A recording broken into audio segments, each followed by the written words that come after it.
El 30 de noviembre de 1939, la Unión Soviética atacó a Finlandia sin una declaración de guerra. El asalto ocurrió antes del amanecer a lo largo de toda la frontera compartida, una línea que se extiende por más de 1000 kilómetros desde el istmo de Karelia en el sur hasta la costa ártica en el norte. Los bombarderos soviéticos llegaron a Helsinki antes de que la ciudad despertara. El Ejército Rojo cruzó al territorio finlandés con aproximadamente 450.000 hombres en la primera oleada, apoyados por blindados, artillería y poder aéreo que Finlandia no podía igualar. Finlandia tenía una población de aproximadamente 3.5 millones de personas. Su ejército totalmente movilizado podía desplegar alrededor de 300.000 soldados. Casi no tenía tanques y solo unos cientos de aviones, muchos de ellos obsoletos. Por cualquier cálculo militar racional, Finlandia debería haber sido derrotada en cuestión de semanas. Lo que siguió desbarató todos los cálculos. La guerra de invierno duró 105 días y durante esos días, el Ejército Rojo descubrió que una superioridad numérica y material masiva no podía convertirse fácilmente en territorio ganado. Enfrentados a un ejército que conocía el terreno a la perfección, luchaba con una disciplina extraordinaria y tenía una razón clara y urgente para pelear. Los soldados finlandeses en esquís aparecían de los bosques y desaparecían de nuevo antes de que las columnas soviéticas pudieran orientarse. En Suomussalmi, en el norte, 2 divisiones soviéticas de cerca de 30.000 hombres fueron rodeadas y aniquiladas por fuerzas finlandesas que eran menos de un tercio de su tamaño. En Kola, un solo regimiento finlandés mantuvo una línea defensiva que normalmente habría requerido un cuerpo de ejército. La sostuvo a pesar de temperaturas que bajaban hasta menos 40 grados Celsius y la mantuvo hasta el último día de la guerra. La Unión Soviética esperaba estar en Helsinki en cuestión de semanas. En cambio, sus hombres estaban muriendo en los bosques finlandeses en cantidades que sorprendieron al mundo entero. La Liga de las Naciones expulsó a la Unión Soviética por la invasión, uno de los pocos momentos en la historia de esa institución en que respondió a una agresión abierta con algo parecido a la claridad moral. Pero Finlandia no ganó. Los soviéticos se reorganizaron bajo el mando del mariscal Semyon Timoshenko, reunieron una fuerza abrumadora contra la línea Mannerheim en el istmo de Karelia y lograron abrirse paso en febrero de 1940. El ejército finlandés casi no tenía nada con qué luchar. La munición de artillería estaba casi agotada. El mariscal Carl Gustav Emil Mannerheim le dijo al gobierno finlandés que la línea no podía resistir y que el ejército no podía sostener una resistencia organizada por más tiempo. El 12 de marzo de 1940, Finlandia firmó el Tratado de Paz de Moscú. Cuando el presidente finlandés Kyösti Kallio puso su firma en el documento, dijo: "Que se marchite la mano que firme este tratado monstruoso". A los pocos meses, el derrame cerebral que siguió a ese comentario paralizó su mano derecha. Los términos despojaron al país de aproximadamente el 9% de su territorio nacional. Finlandia cedió todo el istmo de Karelia, la infraestructura defensiva que había hecho que el país fuera defendible militarmente. La ciudad de Viipuri, que era la segunda ciudad más grande de Finlandia y su centro industrial, y la costa norte del lago Ladoga. La península de Hanko, en el suroeste, fue arrendada a la Unión Soviética como base naval por 30 años. Aproximadamente 420.000 finlandeses, que representaban el 12% de toda la población nacional, fueron evacuados de los territorios cedidos en cuestión de semanas. Dejaron atrás casas, granjas, iglesias, tumbas, todo lo que sus familias habían construido durante generaciones, y cruzaron hacia lo que quedaba de su país, llevando consigo el conocimiento de que la Unión Soviética seguía al otro lado de la nueva frontera. Todavía ahí, todavía armada, todavía enorme y, como dejó claro la presión soviética sobre Finlandia en los meses siguientes, todavía interesada. Este contexto es insustituible. Sin él, la decisión de más de 1.400 hombres finlandeses de ofrecerse como voluntarios para servir en las Waffen-SS en 1941 es simplemente incomprensible. Con él, nada se excusa ni se perdona, pero mucho se vuelve explicable. Los hombres que abordaron barcos hacia Alemania en la primavera de 1941 no habían construido su convicción antisoviética a partir de ideologías abstractas o propaganda nazi. La mayoría de ellos había vivido la guerra de invierno. Muchos habían luchado en ella. El enemigo contra el que se ofrecían como voluntarios para marchar era el poder específico que había bombardeado sus ciudades, invadido su país, matado a sus amigos y despojado al 12% de su población de sus hogares 15 meses antes. Eso no resuelve las cuestiones morales, pero es donde comienza la historia. Para entender por qué el gobierno de Finlandia permitió el reclutamiento de las SS en su territorio y por qué tantos hombres finlandeses estuvieron dispuestos a responder a ese llamado, es necesario comprender una corriente particular de la tradición histórica finlandesa que le dio a todo el acuerdo la sensación de que tenía precedentes y legitimidad cultural. Finlandia declaró su independencia de Rusia en diciembre de 1917. Lo que siguió fue una guerra civil en la que las fuerzas blancas, respaldadas por el establecimiento conservador y agrario, lucharon contra la Guardia Roja, apoyada por los socialistas finlandeses y el nuevo Estado soviético. Los blancos ganaron con una importante ayuda militar alemana en las últimas semanas, y la cultura política del Estado finlandés independiente fue moldeada por ese conflicto fundacional durante las siguientes 2 décadas. El anticomunismo en la Finlandia de entreguerras no era simplemente una posición política sostenida por un solo partido o una sola clase. Estaba entretejido en la narrativa fundacional nacional, arraigado en la experiencia vivida de una guerra civil que había dividido comunidades y matado a decenas de miles de finlandeses en ambos bandos. Pero la conexión con Alemania iba más allá de la guerra civil. Durante la Primera Guerra Mundial, cuando Finlandia aún formaba parte del Imperio ruso, activistas nacionalistas finlandeses enviaron en secreto a jóvenes a Alemania para recibir entrenamiento militar. El objetivo era formar el núcleo de un futuro ejército finlandés. A partir de febrero de 1915, los finlandeses comenzaron a cruzar ilegalmente a Suecia y de ahí a Alemania, reclutados por redes clandestinas que operaban desafiando la autoridad imperial rusa. El programa de entrenamiento en Lockstedt, en Schleswig-Holstein, creció de un grupo inicial de 200 hombres a casi 2.000 en los años siguientes. El 9 de mayo de 1916, esta unidad fue formalmente designada como el 27 Batallón de Cazadores Real Prusiano y enviada al combate en el Frente Oriental en Letonia, donde adquirió experiencia en el campo de batalla antes de que el colapso ruso hiciera posible su regreso a Finlandia. Cuando estalló la Guerra Civil Finlandesa en enero de 1918, los cazadores regresaron a casa. Cruzaron de regreso a Finlandia y formaron el cuerpo de oficiales del Ejército Blanco, proporcionando el liderazgo profesional capacitado que resultó decisivo. En las décadas que siguieron, el movimiento Jäger se convirtió en la mitología fundacional de la cultura militar finlandesa. Sus veteranos construyeron las fuerzas de defensa, dotaron de personal a sus escuelas de oficiales y desarrollaron su doctrina y tradiciones. Sus hijos crecieron conociendo la historia. Sus hijos crecieron sabiendo que, una vez antes, en una emergencia nacional, jóvenes finlandeses habían ido en secreto a Alemania para recibir entrenamiento militar, regresaron a casa y formaron un ejército con lo que habían aprendido. Hijos de los veteranos originales de los Jägers estaban literalmente entre los voluntarios que abordaron barcos hacia Alemania en 1941. El voluntario finlandés de las SS se entendía a sí mismo, en muchos casos, como parte de una tradición, no como un traidor a ella. El panorama político que produjo a los voluntarios de las SS tenía su propia geografía específica. El IKL, el Isänmaalinen Kansanliike, o Movimiento Patriótico del Pueblo, era un partido de extrema derecha finlandés fundado en 1932 como sucesor del movimiento Lepoa, que fue prohibido. En su apogeo electoral tenía 14 escaños en el Parlamento finlandés y obtenía aproximadamente el 8% del voto nacional. No era una organización marginal. Entre sus miembros había clérigos, académicos, oficiales militares, agricultores y miembros de la clase media educada. Según el historiador finlandés Andrei Swanström, el IKL era por mucho la afiliación política más dominante entre los reclutas finlandeses de las Waffen-SS, ya que al menos el 45% de los voluntarios pertenecían a organizaciones fascistas de algún tipo.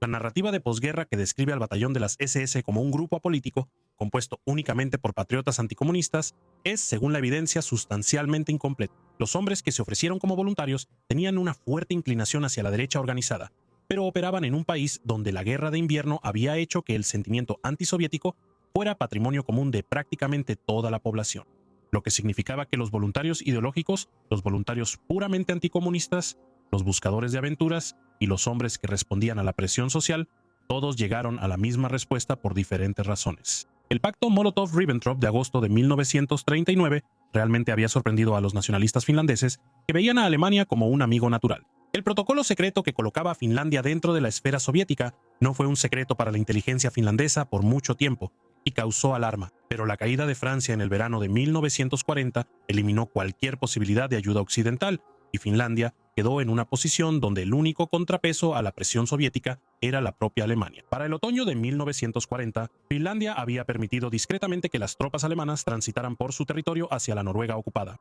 La alineación estaba cambiando, impulsada no por entusiasmo ideológico, sino por la lógica implacable de la geografía y el poder. La decisión formal de permitir el reclutamiento de la Waffen-SS en Finlandia se tomó en marzo de 1941. El proceso había sido iniciado por Gottlob Berger, jefe de la oficina principal de las SS, quien comenzó a explorar el reclutamiento finlandés a finales de 1940. El 30 de enero de 1941, Heinrich Himmler dio su aprobación personal para expandir el reclutamiento a Finlandia. El 20 de febrero, Adolf Hitler hizo lo mismo. Para el 9 de marzo, el embajador alemán Vipart von Blücher había solicitado formalmente el consentimiento del gobierno finlandés. Lo que siguió fue una negociación que distinguió el acuerdo finlandés de cualquier otra nación de Europa Occidental que contribuyó con voluntarios a la Waffen-SS. El gobierno finlandés puso condiciones a su consentimiento y Alemania las aceptó. Helsinki exigió que los voluntarios finlandeses fueran desplegados exclusivamente contra la Unión Soviética, no contra ningún otro enemigo. Exigió que Alemania repatriara a los voluntarios de inmediato si Finlandia se encontraba en guerra con la URSS sin la participación alemana, y también exigió que se modificara el juramento estándar de las SS. El juramento normal de las Waffen-SS incluía lealtad personal a Adolf Hitler de manera explícita. El gobierno finlandés no permitiría que sus ciudadanos juraran lealtad personal al jefe de Estado alemán. Alemania aceptó que los finlandeses juraran una formulación diferente que no mencionara a Hitler. Fue una concesión que Alemania no hizo para ninguna otra nación, y reflejaba lo mucho que Berlín valoraba el personal finlandés y lo cuidadosamente que Finlandia manejaba su neutralidad formal. El reclutamiento se realizaba a través de una oficina en Helsinki llamada Ratas, una empresa de ingeniería solo de nombre, supervisada por el consejero ministerial Esko Riki, el ex jefe de la policía estatal finlandesa. Finlandia seguía siendo formalmente neutral y el reclutamiento violaba esa neutralidad.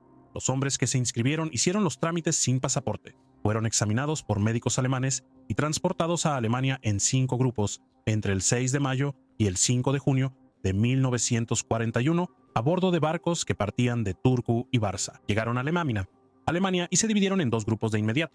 429 hombres conocidos en la historiografía finlandesa como los hombres de la división eran veteranos de la Guerra de Invierno con experiencia en combate.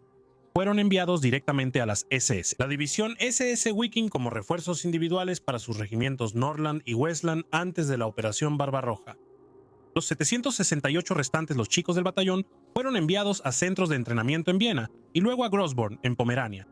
El 15 de junio fueron constituidos como el SS Freiwilligen Bataillon Nordost, más tarde redesignado como el Batallón de Voluntarios Finlandeses de las Waffen-SS y puesto bajo el mando del oficial alemán de las SS Obersturmbannführer Hans Kolani. El número total de finlandeses que sirvieron en las formaciones de las Waffen-SS entre 1941 y 1943 fue de 1.408.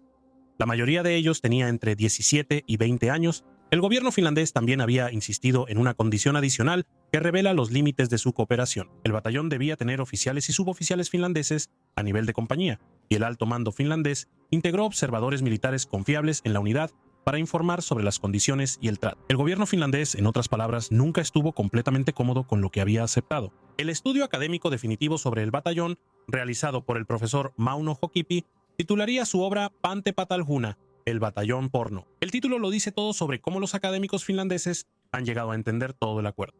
Los 429 hombres de la división se unieron a la división SS Viking cuando comenzó la Operación Barbarroja, el 22 de junio de 1941. La división Viking fue formada por voluntarios germánicos de toda Europa ocupada, con sus 3 regimientos designados como Norrland, Westland y Germania, y comandada por el SS Obergruppenführer Felix Steiner. Los hombres finlandeses de la división fueron distribuidos entre Norrland, Westland y varias unidades divisionarias. Entraron en combate casi de inmediato. Viking avanzó como parte del Grupo de Ejército Sur a través de Galicia, que hoy es el oeste de Ucrania.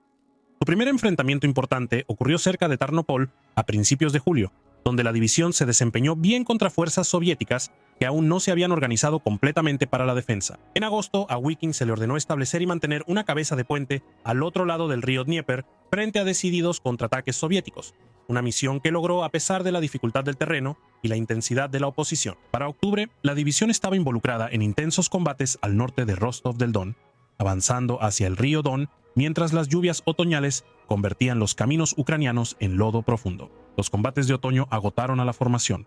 Las unidades quedaron reducidas a una fracción de su fuerza nominal. En noviembre y diciembre, cuando el invierno ruso llegó sin la preparación adecuada de los alemanes, Viking se retiró a posiciones defensivas a lo largo del río Mius, en Ucrania, y se atrincheró para el invierno.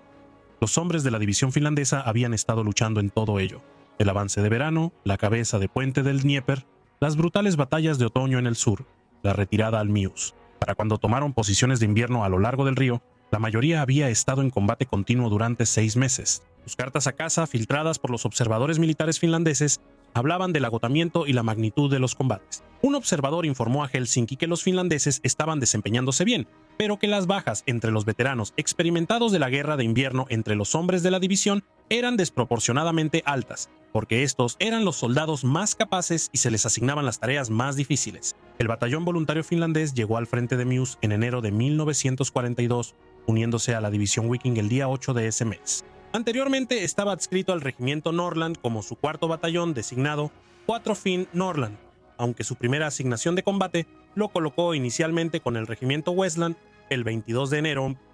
Los muchachos del batallón estaban ahora en el frente oriental y fue en el río Meuse donde aprendieron lo que eso realmente significaba. El río Meuse en invierno no era un frente que se prestara para maniobras dramáticas ni para una descripción táctica clara. Era una línea de terreno congelado, posiciones inadecuadas y constantes ataques de reconocimiento soviéticos que tenían que ser repelidos con lo que se tuviera a la mano. Las temperaturas se mantenían rutinariamente por debajo de los menos 20 grados Celsius. El suministro era irregular en un terreno difícil. La evacuación médica era lenta. Los hombres de ambos bandos vivían en condiciones que erosionaban la fuerza física y la resiliencia psicológica al mismo tiempo, y el desgaste de simplemente mantener la línea en esas condiciones era considerable incluso sin enfrentamientos importantes. El batallón finlandés mantuvo la línea durante enero, febrero, marzo, abril, mayo y junio de 1942. Permaneció en posición a lo largo del Meuse, mientras la división Viking se reorganizaba, recibía reemplazos y asimilaba las lecciones del primer invierno brutal de la campaña del Este. El batallón tuvo un buen desempeño según los estándares del frente y se ganó una reputación dentro de la división como infantería confiable. Esa reputación no estuvo exenta de controversia internamente. Según los informes del jefe de la policía estatal finlandesa enviados a Helsinki durante este periodo, los oficiales y suboficiales finlandeses eran frecuentemente tratados como si fueran reclutas sin experiencia por sus homólogos alemanes, quienes en algunos casos tenían menos experiencia que los hombres a los que nominalmente comandaban. Los suboficiales finlandeses que habían sobrevivido a Suomussalmi y Kolar se encontraron subordinados a oficiales alemanes más jóvenes que no lo habían hecho. La tensión era real y eventualmente se volvió formal. El primer ministro finlandés Johan Wilhelm Wrangel presentó una nota diplomática sobre el trato al personal finlandés, la cual fue remitida por Gottlob Berger, jefe de la oficina principal de las SS, al propio Heinrich Himmler. Durante un periodo de permiso navideño a finales de 1941, un grupo de soldados finlandeses de permiso amenazó explícitamente con disparar a sus oficiales alemanes en una confrontación que requirió una resolución diplomática. La evaluación pública de Himmler sobre los voluntarios finlandeses fue entusiasta. En al menos una ocasión, afirmó que dondequiera que estuviera un hombre de las SS finlandés, el enemigo siempre era derrotado. Es difícil distinguir si esto reflejaba una admiración genuina o la necesidad de asegurarle a Finlandia que el acuerdo estaba funcionando. Lo que es seguro es que la estructura de mando no fue reformada fundamentalmente y los finlandeses continuaron operando dentro de un sistema que no estaba completamente diseñado para ellos. El 28 de junio de 1942, Alemania lanzó su segunda gran ofensiva de verano en el frente oriental. La Operación Azul, designada como Full Blau, avanzó hacia el sur en dirección al Cáucaso y al Volga, en lugar de hacia el oeste, hacia Moscú. El grupo de ejércitos sur se dividió en grupo de ejércitos A y grupo de ejércitos B. El grupo de ejércitos A, con la división Viking adscrita, avanzó hacia el Cáucaso y sus campos petroleros. El objetivo estratégico era la captura de Bakú y Grozny, lo que aislaría a la Unión Soviética de las fuentes de combustible que alimentaban su industria bélica. Si tenía éxito, podría cambiar toda la trayectoria de la guerra. Viking avanzó hacia el sur con la ofensiva. En cuestión de semanas, Rostov había caído el 24 de julio y las formaciones alemanas estaban penetrando profundamente en las estribaciones del Cáucaso por primera vez en la historia. El batallón finés, que había sido retirado temporalmente del frente para recibir entrenamiento adicional a finales de junio y durante julio, se reincorporó a la división en Makop el 13 de agosto mientras Viking avanzaba más profundamente en las montañas. El terreno del Cáucaso era completamente diferente a todo lo que los finlandeses, los alemanes o los demás voluntarios europeos en Viking habían encontrado en la estepa. Las montañas canalizaban el movimiento hacia estrechos valles y corredores fluviales, donde los panzers que habían hecho tan devastador el avance alemán en terreno abierto se volvían en gran medida irrelevantes. Esto era combate de infantería a corta distancia y de desgaste por las crestas, los puntos de cruce y los pueblos fortificados que los soviéticos defendían con la certeza de que si los campos petroleros caían, el esfuerzo de guerra podría no sobrevivir. El 14 de agosto, el batallón finlandés libró su primera acción significativa en el Cáucaso, enfrentándose y dispersando a los restos de una división de caballería del Ejército Rojo durante la captura de un pueblo llamado Linedvaya. Fue una acción rápida y decisiva que estableció la reputación de la unidad dentro de la división. Sin embargo, en cuestión de semanas, el batallón sería enviado a un enfrentamiento mucho más intenso y costoso. A finales de septiembre de 1942, la división Viking había avanzado hasta una posición desde la cual podía intentar romper las líneas defensivas soviéticas a lo largo del río Terek y avanzar hacia Grozny. El objetivo estratégico era el Lakota 701, el terreno más alto entre el avance alemán y los campos petroleros de Grozny, y el pueblo de Malgebek, que se encontraba en la intersección de las rutas de acceso al Terek. El comandante de la división, Felix Steiner, organizó su formación en 4 columnas de asalto y las envió al frente en la noche del 25 al 26 de septiembre. El asalto del regimiento Norland a los accesos de Malgebek fue una acción brutal y costosa. En los primeros 30 minutos del ataque, casi la mitad de la fuerza atacante de Norland había sido alcanzada por el fuego defensivo soviético. Los soviéticos habían reglado el tiro sobre todos los accesos. Sus cañones antitanque, morteros y ametralladoras cruzaban sus fuegos sobre el terreno por donde tendría que avanzar el asalto. El ataque no se detuvo. El SS Standartenführer Fritz von Schulz, al mando de Norland, impulsó a sus hombres a avanzar a través del fuego defensivo y finalmente aseguró los objetivos del regimiento. Por su liderazgo durante esas acciones, von Schulz recibió la Cruz de Caballero. El costo en hombres fue espantoso. Wiking perdió a más de 1.500 hombres durante la operación Malgebek y varias compañías quedaron reducidas a unas pocas docenas de efectivos. El relato de un veterano de esos días registró simplemente que ya no se contaban las bajas, solo los hombres que quedaban vivos.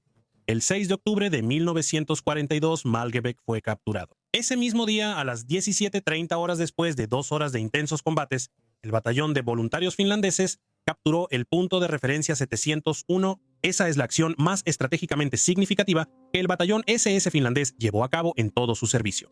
El punto de referencia 701 no era la colina 701. La colina 701, una confusión que ha persistido en algunos relatos. Era un punto de referencia de artillería en el terreno más alto entre el avance alemán y Grozny, y su captura representó el avance alemán más lejano hacia los campos petroleros de Grozny.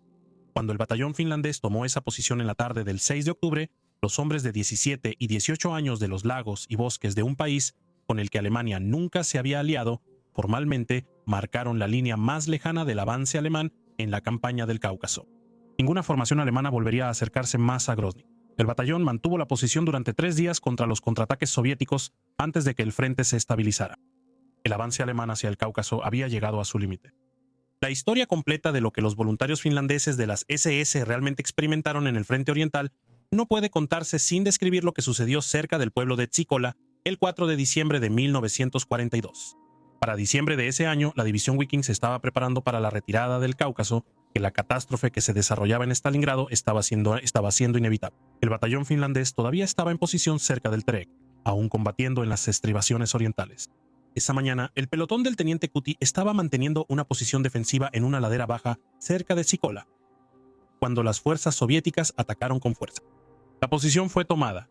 El pelotón se retiró bajo la presión de la infantería soviética. La mayoría se retiró. 2 hombres no lograron salir. SS Schütze, Yuri Putia, y SS Schütze, Kalevi Konenen, se encontraron aislados del resto del pelotón, rodeados en una pequeña colina con la infantería soviética, acercándose desde varias direcciones. A su alrededor, el resto del pelotón se había retirado o había sido eliminado. Debajo de ellos había cientos de soldados soviéticos. Tenían una sola ametralladora. Lo que siguió duró 6 horas. Pitija y Konanen defendieron esa colina con una sola ametralladora durante 6 horas contra todo el peso de la infantería soviética que presionaba la posición desde todos los frentes. Docenas de soldados soviéticos murieron en las laderas. Las compañías finlandesas a lo lejos escucharon el sonido de disparos continuos desde la colina y entendieron que alguien seguía vivo allá arriba. Se organizó un contraataque.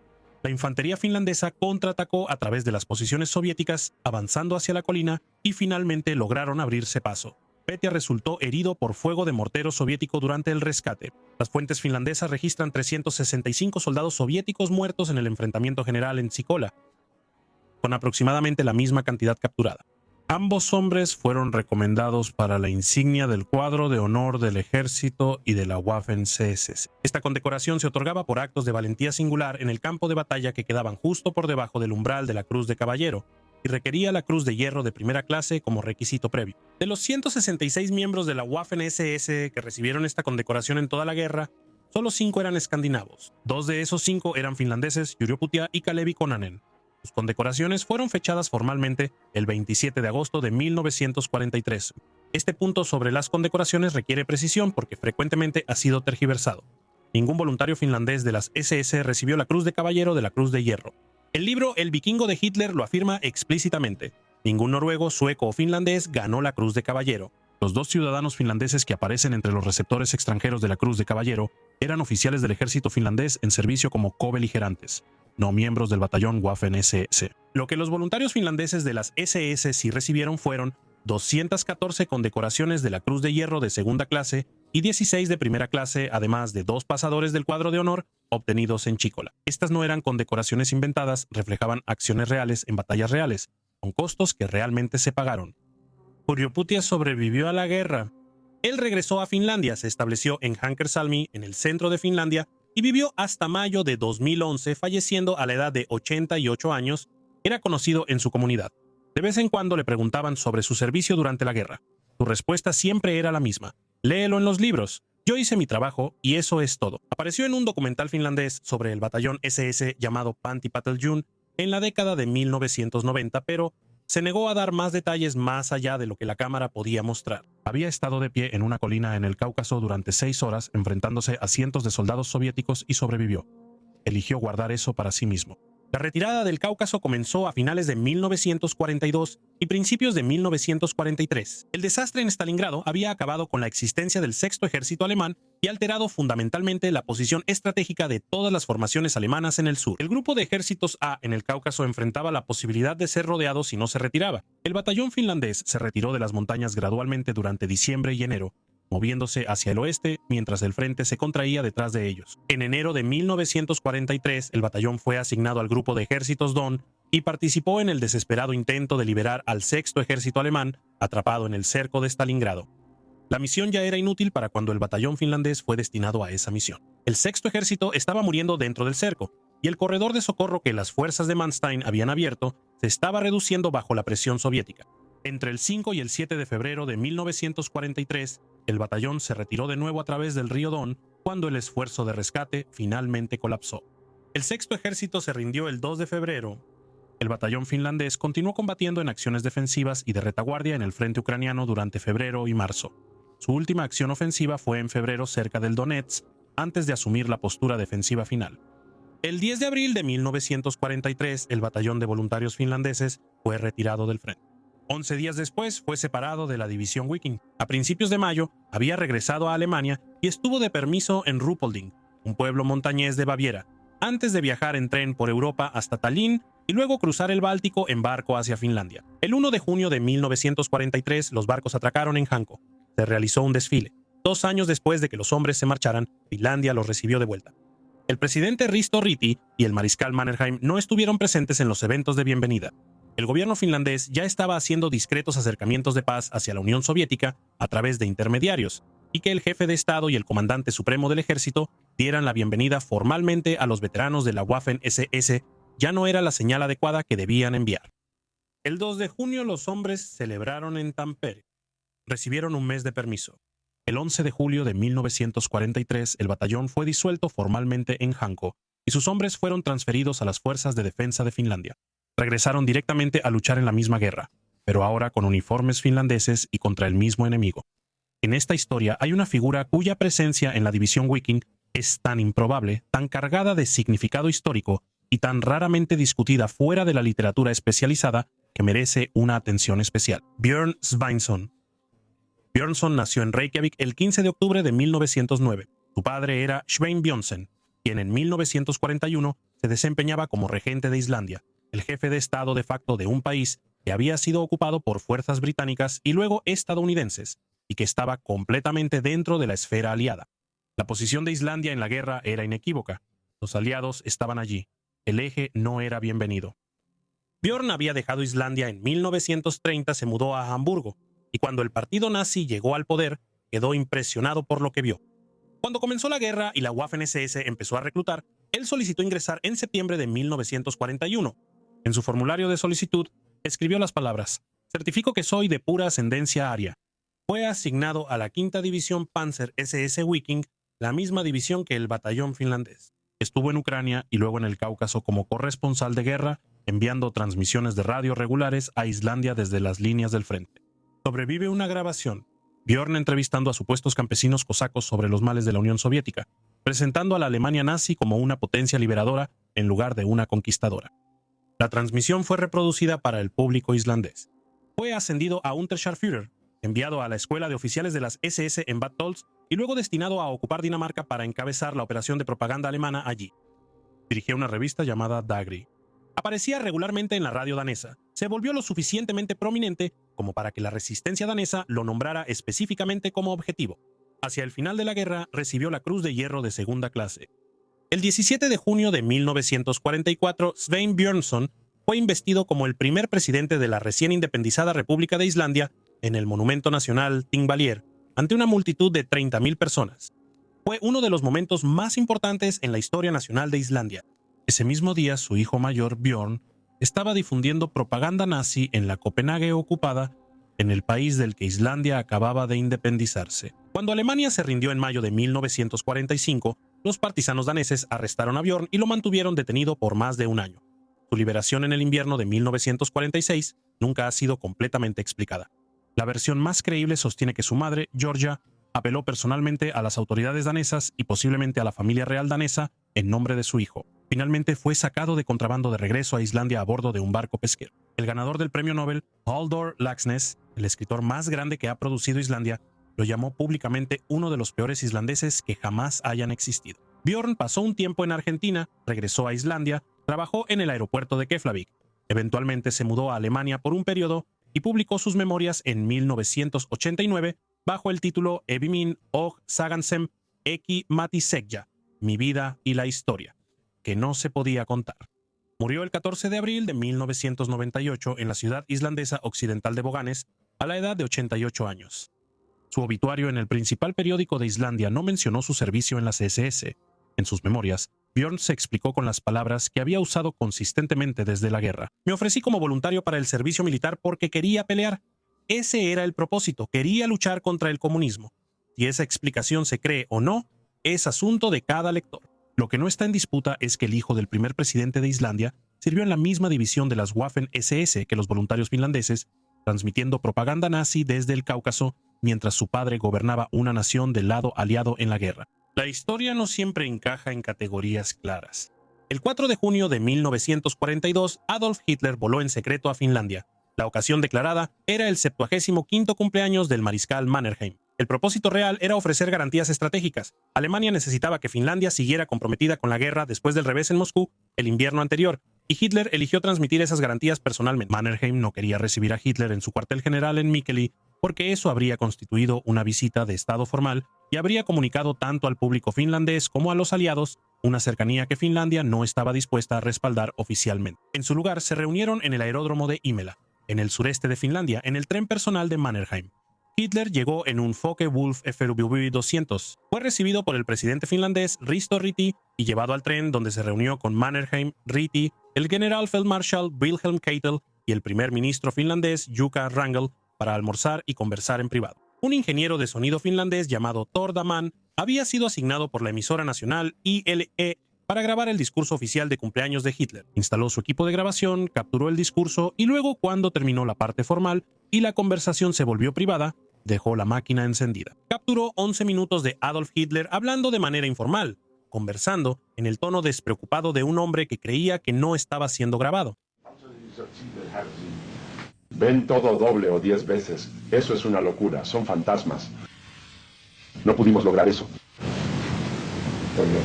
Encontramos fábricas, por ejemplo, una allá en Kramalovskaya. Hace 2 años era solo una construcción y no teníamos idea. Hoy ahí hay una fábrica de tanques que en el primer turno emplea a poco más de 30.000 trabajadores y en total a más de 60.000. Nosotros solo tenemos una fábrica de tanques. Ellos la ocuparon, una fábrica gigantesca. Multitudes de trabajadores, todos aman a los animales. Los guardias de las SS de Hitler descubrieron lo que estaba pasando y exigieron que la grabación fuera destruida de inmediato. A Window LE se le permitió conservarla sellada y sin reproducir, bajo el entendido de que nunca se haría pública. La cinta fue entregada al jefe de la Oficina de Censura Estatal de Finlandia, devuelta a Wyali en 1957 y finalmente puesta a disposición del público. Es la única grabación conocida de la voz normal de Adolf Hitler. Todas las demás grabaciones de Hitler son actuaciones públicas, discursos en mítines, la figura construida para el público. Este es el hombre a la hora del almuerzo. Lo que dice es revelador. Le dice a Mannerheim que Alemania había subestimado fundamentalmente la fuerza soviética antes de Barbarroja. dice con sus propias palabras: no entendimos qué tan bien armado estaba este estado. Mannerheim responde en voz baja y con tono sereno: no habíamos pensado en esto. Durante la guerra de invierno, ni siquiera habíamos pensado en esto. Hitler habla sobre las fábricas de tanques soviéticas que empleaban a 60.000 trabajadores las 24 horas del día, los 35.000 tanques que poseía el Ejército Rojo al inicio de la campaña, y la magnitud de la preparación industrial que ninguna evaluación de inteligencia alemana había anticipado. Él no está actuando, está procesando. La grabación fue estudiada posteriormente por el actor suizo Bruno Ganz como preparación para interpretar a Hitler en la película La Caída en 2004. Es un documento histórico de tal importancia. La reunión también produjo, según múltiples fuentes finlandesas, una negativa directa. Mannerheim le dijo a Hitler en ese encuentro que Finlandia no participaría en un asalto a Leningrado. El ejército finlandés ya estaba posicionado a menos de 30 kilómetros de la ciudad por el lado norte, lo suficientemente cerca como para que un asalto coordinado con el grupo de ejércitos norte hubiera sido posible. Mannerheim dijo que no. Finlandia, dejó en claro, tenía todas las razones para mantenerse al margen de más provocaciones contra la Unión Soviética. El ejército finlandés mantendría sus líneas en Karelia, no extendería la guerra. Esa negativa, hecha por el mismo hombre que había aprobado el reclutamiento de las SS 7 meses antes, captura la esencia de la posición de Finlandia durante la guerra. Era un país que tomaba decisiones calculadas bajo una presión extrema, alineado con Alemania por razones de supervivencia nacional más que por compromiso ideológico, y que intentaba constantemente limitar el alcance y las implicaciones de esa alianza. Si logró limitar las implicaciones es otra cuestión. El 8 de febrero de 2019 los Archivos Nacionales de Finlandia publicaron su informe. El documento fue el resultado de una investigación encargada por el gobierno finlandés, después de que el historiador Efraim Surov del Centro Simon Wiesenthal escribiera al presidente finlandés Sauli Niinisto en enero de 2018 solicitando una investigación sobre la participación de las SS finlandesas en las atrocidades del Holocausto. La investigación fue dirigida por el director general de los Archivos Nacionales, Jussi Nuorteva, y se basó en parte en los diarios y relatos personales de 76 voluntarios finlandeses de las SS. Sus 248 páginas abordaron una cuestión que la historiografía finlandesa había evitado en gran medida durante 7 décadas. Las conclusiones fueron directas. Nuorteva declaró en la conferencia de prensa: es muy probable que hayan participado en la matanza de judíos, otros civiles y prisioneros de guerra como parte de las tropas alemanas de las SS. El informe encontró que la ruta del avance de la división SS Wiking por el oeste de Ucrania y hacia el Cáucaso fue una secuencia de sitios de atrocidades. Solo entre julio y agosto de 1941 se estima que al menos 10.000 civiles, muchos de ellos judíos, fueron asesinados por unidades de Wiking. El informe identificó a voluntarios finlandeses específicos relacionados con atrocidades documentadas específicas. Torbjörn Bäckström en el pueblo de Novosilki el 2 de julio de 1941, 2 voluntarios finlandeses sin nombre que dispararon contra 2 civiles en Podorilche la primera semana de julio. La participación de Ilmari Autonen en el asesinato de un comisario soviético, Dnipropetrovsk, en agosto de 1941, el informe fue cuidadoso en su lenguaje sobre la intención y el conocimiento. Al principio del ataque a la Unión Soviética, se señaló que los finlandeses no estaban al tanto del objetivo de los alemanes de erradicar a los judíos. Los finlandeses estaban sobre todo interesados en luchar contra la Unión Soviética y, por lo tanto, su punto de partida para involucrarse era diferente al de la mayoría de los voluntarios de las SS de otras naciones. Pero el informe también encontró que los diarios y recuerdos de los voluntarios finlandeses mostraban que prácticamente todos ellos debieron, desde el principio, haber estado al tanto de las atrocidades y masacres que se cometían en el territorio por el que avanzaban. Estar al tanto no era ignorancia. La presencia no era inocencia. El informe encontró que después de la guerra se hicieron esfuerzos activos para presentar a los soldados finlandeses de las SS como hombres que estaban principalmente en la línea del frente y que no estaban al tanto del panorama general. Efraim Surov del Centro Simon Wiesenthal elogió a Finlandia por publicar los hallazgos, aunque fueran dolorosos e incómodos para el país. Él calificó la decisión como un ejemplo de valor cívico único y ejemplar, y la comparación fue deliberada. Señaló que la disposición de Finlandia para enfrentar esta historia contrastaba con las actitudes de algunos países de Europa del Este que habían intentado minimizar o negar su propia complicidad durante la guerra. Para la sociedad finlandesa, el informe llegó en medio de un debate existente que ya se venía desarrollando silenciosamente. El artículo de Andri Swanström de 2017 sobre los pastores del batallón SS y su libro de 2018, Hakkaristin Riterit, Caballeros de la Esvástica, habían comenzado a desafiar la narrativa cómoda. El periódico Helsingin Sanomat había descrito el libro de Swanström como una obra que destroza la imagen impecable de los chicos finlandeses normales en las tropas de las SS. El informe de 2019 le dio a esa revelación un peso institucional oficial. Los hombres que regresaron de Alemania en junio de 1943 no habían terminado de luchar. Se transfirieron a las fuerzas de defensa de Finlandia y continuaron la guerra de continuación contra la Unión Soviética con uniformes finlandeses. Cuando Finlandia firmó el armisticio de Moscú en septiembre de 1944 y se le exigió, como condición del armisticio, que se volviera contra su antiguo socio alemán, algunos de los antiguos miembros de las SS se encontraron luchando en la guerra de Laponia contra las fuerzas alemanas con las que recientemente habían servido.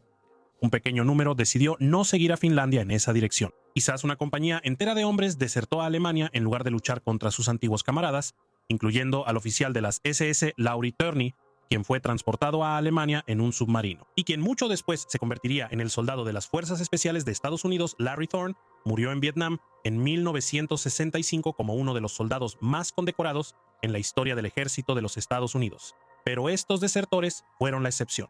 La mayoría de los hombres del batallón siguieron el rumbo de su país. El total de muertos del batallón finlandés de las SS fue de 256, ya sea caídos en combate o muertos por enfermedad durante el servicio en la Waffen-SS, con 686 heridos y 14 desaparecidos. 113 más murieron en el servicio militar finlandés posterior después de regresar de Alemania, llevando el total de muertos en guerra del grupo suboriginal a 369 hombres en total. De 1.408 voluntarios, uno de cada 4 no sobrevivió a la guerra. La situación política inmediata de posguerra en Finlandia estuvo determinada por los requisitos del armisticio de Moscú, que obligaba a Finlandia a prohibir las organizaciones consideradas fascistas por la Unión Soviética. La IKL fue disuelta en septiembre de 1944, 4 días después de que se firmara el armisticio. Las organizaciones de veteranos relacionadas con los voluntarios de las SS también fueron finalmente disueltas bajo la presión soviética. En 1945, los políticos comunistas Eino Pokala y Herta Kusinen presentaron la cuestión del batallón de las SS en el Parlamento finlandés,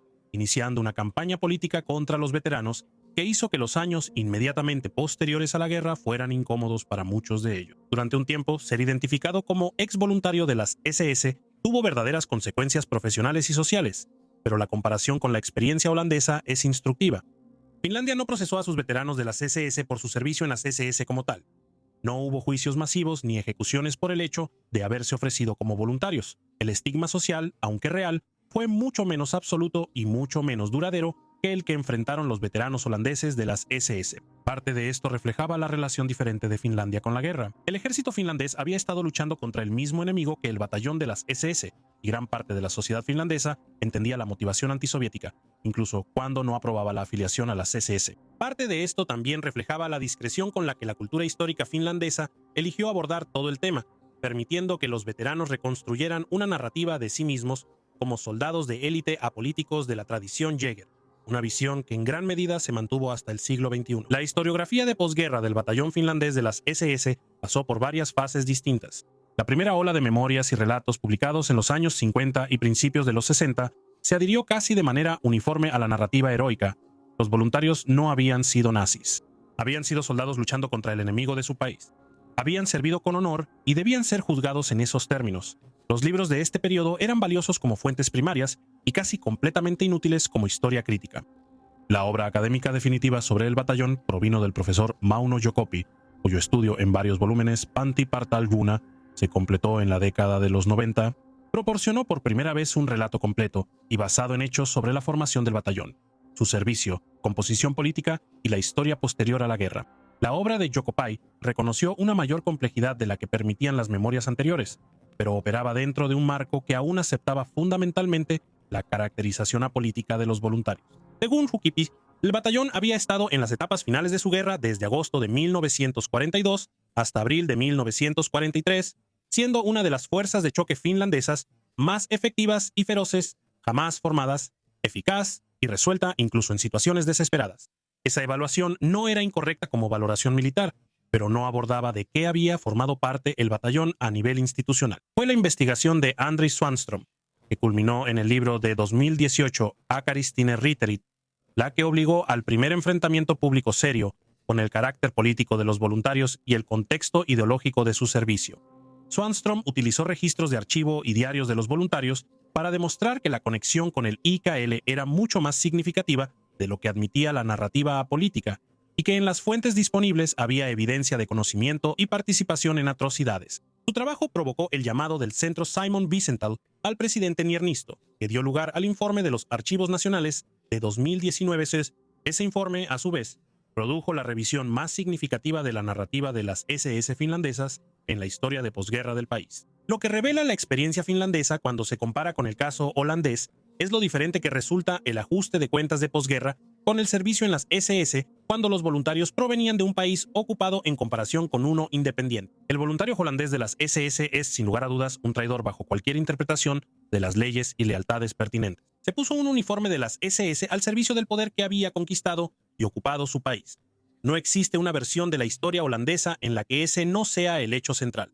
El caso finlandés no ofrece esa claridad. Los voluntarios finlandeses provenían de un país libre que era cobeligerante con Alemania contra un enemigo que realmente había invadido Finlandia. Su gobierno aprobó su servicio, negoció las condiciones del mismo y los recibió de regreso con un desfile.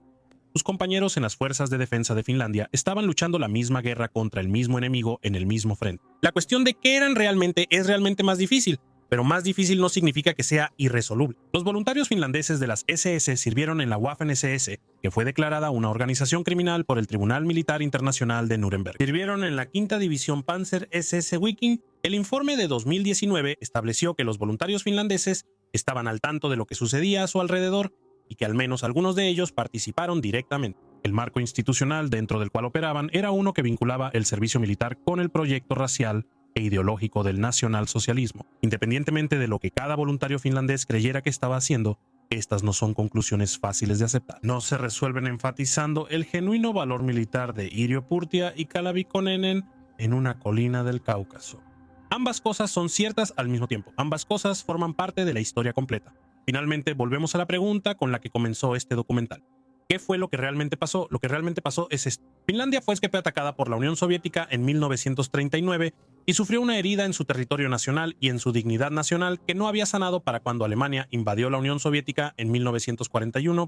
El gobierno finlandés, navegando entre dos potencias vastas y amenazantes, sin ningún aliado occidental confiable, permitió que las SS reclutaran en suelo finlandés bajo condiciones cuidadosamente negociadas que distinguían este acuerdo del de cualquier otra nación de Europa Occidental que contribuyó con voluntarios. 1.400 hombres finlandeses, la mayoría jóvenes, muchos de ellos ideológicamente comprometidos con la derecha anticomunista y la mayoría marcados por el trauma nacional de la guerra de invierno, fueron a Alemania y sirvieron en la Waffen-SS durante 2 años. Sirvieron en una de las divisiones más capaces del Frente Oriental, lucharon bien según cualquier estándar militar, soportaron el invierno del río Mius, la campaña del Cáucaso, la aproximación a Grozny y la larga retirada. 2 de ellos se mantuvieron solos en una colina en el Cáucaso durante 6 horas contra cientos de soldados soviéticos y sobrevivieron sin contárselo a nadie.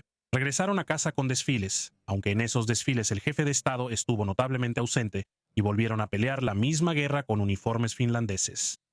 La verdad es que el voluntario finlandés de las SS no fue ni el simple héroe de la memoria finlandesa de posguerra, ni el simple criminal de los titulares internacionales que siguieron al informe de 2019 PISIS. Él fue producto de un trauma nacional específico, de una formación política específica, de un momento histórico específico y de un contexto institucional específico que tuvo consecuencias que tal vez no anticipó y que la historiografía finlandesa tardó en reconocer.